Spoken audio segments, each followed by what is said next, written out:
بسم اللہ الرحمن الرحیم۔ السلام علیکم۔ فرسٹ ایئر عربک اسٹوڈنٹس، آج ہمارا لیکچر نمبر 5 ہے اور ہم پڑھ رہے ہیں لیسن الدرس السابع، اور ہمارے لیسن کا نام ہے من الاسوۃ الحسنہ، حضور پاک صلی اللہ علیہ وآلہ وسلم کی اسوہ حسنہ کے بارے میں۔ پیج نمبر 35 سے آج ہم نے جو ٹاپک پڑھنا ہے اس کا نام ہے میلہ الی الیسر، آسانی کی طرف حضور پاک صلی اللہ علیہ وآلہ وسلم کا رجحان۔ قالت عائشہ،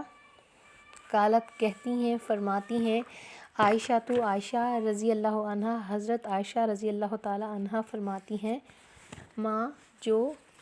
خیرہ اختیار دیا گیا علیہ السلام، ان پر سلام ہو، فی میں امرینہ، دو کاموں میں،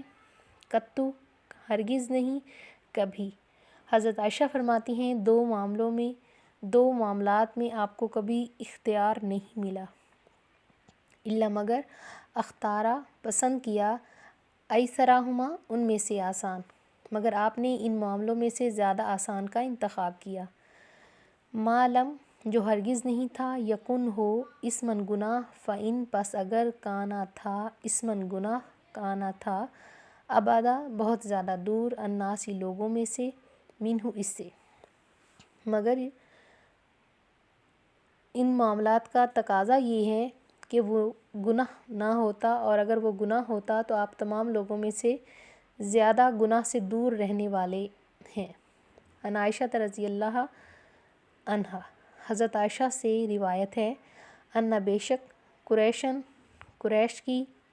اہمتہم ان کو فکر میں ڈالا، المرأۃ ایک عورت نے، المخزومیۃ جو کہ قبیلہ مخزوم سے تھی، مخزومی عورت تھی، اللاتی وہ جو سرقت جس نے چوری کی۔ بے شک قریش کو مخزومیہ عورت کے معاملے نے پریشان کر دیا، جس عورت نے چوری کی تھی، مطلب اس عورت کے چوری کرنے کے معاملے نے قریش والوں کو پریشان کر دیا، اور اس عورت کا تعلق قبیلہ مخزوم سے تھا۔ فقالوا پس کہا، من کون ہے، یکلم جو بات کرے گا، رسول اللہ صلی اللہ علیہ وسلم،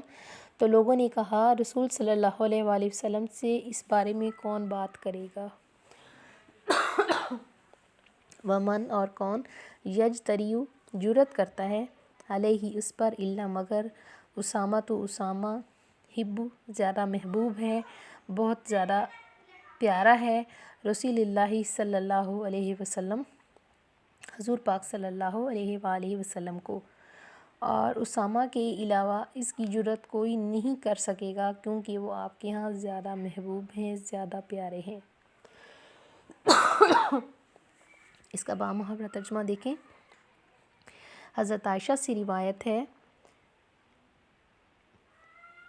کہ قریش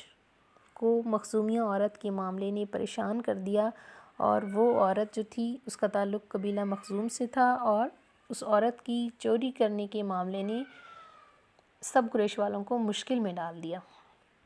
تو لوگوں نے کہا رسول صلی اللہ علیہ وآلہ وسلم سے کون اس بارے میں بات کرے گا؟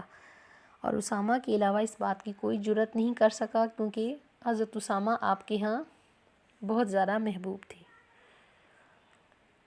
فکلم پس اس نے بات کی، رسول اللہ صلی اللہ علیہ وسلم، پس حضرت اسامہ نے حضور پاک صلی اللہ علیہ وآلہ وسلم سے بات کی، فقالا تو پس آپ نے فرمایا، اتشفع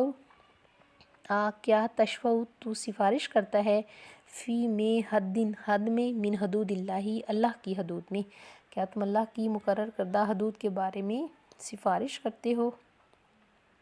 ثم پھر قاما کھڑے ہوئے، فخاطبا پس آپ نے خطبہ دیا، فقالا پس آپ نے فرمایا، پھر آپ کھڑے ہوئے اور آپ نے لوگوں سے خطبہ ارشاد فرمایا،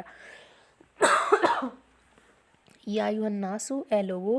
انما بے شک، ضل گمراہ ہوئے، من جو قبلکم تم سے پہلے تھے، انہم بلا شبہ بے شک وہ، کانو تھے، اذا جب، سرقہ چوری کرتے، الشریف شریف آدمی، کوئی بڑا آدمی، ترکوہ تو اس کو چھوڑ دیتے، و اذا اور جب، سرقہ ضعیف چوری کرتا کوئی ضعیف کمزور، فیہم ان میں سے، اقاموا تو لاگو کر دیتے، علیہ اس پر، الحد حد، اور جب کوئی غریب آدمی چوری کرتا تو وہ اس پر حد لگا دیتے۔ بامحاورہ ترجمہ: پھر آپ صلی اللہ علیہ وآلہ وسلم کھڑے ہوئے اور لوگوں سے خطبہ ارشاد فرمایا: اے لوگو، تم میں سے پہلے لوگ اس لیے گمراہ ہوئے کہ جب کوئی شریف آدمی چوری کرتا، جب کوئی بڑا چوری کرتا، جب کوئی امیر گھر کا چوری کرتا تو اس کو چھوڑ دیا جاتا، اور جب کوئی غریب یا کوئی کمزور آدمی چوری کرتا تو اس پر حد لگا دی جاتی۔ وَأَيْمِ اللَّهِ، اور اللہ کی قسم، لو اگر، انا بے شک یہ کہ فاطمہ تا فاطمہ بنت محمد، محمد کی بیٹی فاطمہ سرقت چوری کرتی، لقطعت تو میں کاٹ دیتا، محمد محمد یدہا اس کا ہاتھ، اور مجھے اللہ کی قسم اگر فاطمہ بنت محمد بھی چوری کرتی تو محمد صلی اللہ علیہ وآلہ وسلم اس کا بھی ہاتھ کاٹ دیتے۔ یہاں پر بہت وضاحت سے بتایا گیا ہے کہ حضور پاک صلی اللہ علیہ وآلہ وسلم عدل کے معاملے میں کیسے تھے۔ انہوں نے بہت واضح الفاظ میں فرمایا کہ اگر فاطمہ چوری کرتی تو میں اس کا ہاتھ بھی اسی طرح کاٹ دیتا۔ بیٹا اس پیج کے مشکل الفاظ کے معنی اور اس کا بامحاورہ ترجمہ آپ لوگ بہت اچھے سے یاد کریں گے۔ اپنا خیال رکھیے گا۔ فی امان اللہ۔